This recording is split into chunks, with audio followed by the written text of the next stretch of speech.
Eccoci arrivati alla cima al rifugio Nuvolao. Adesso vi faccio vedere un po' di sotto. Andiamo a vedere là del faccurato, qui che belle. Guardate, adesso vi faccio vedere cosa c'è qui.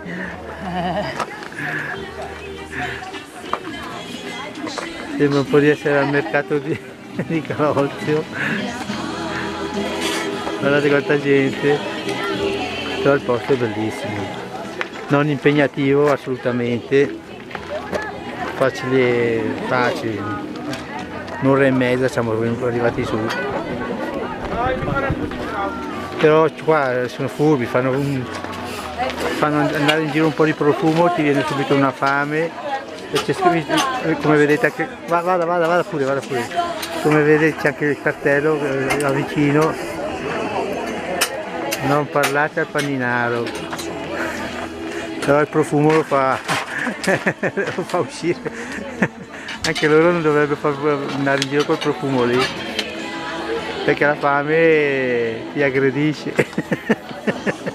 Ciao, ci vediamo dopo.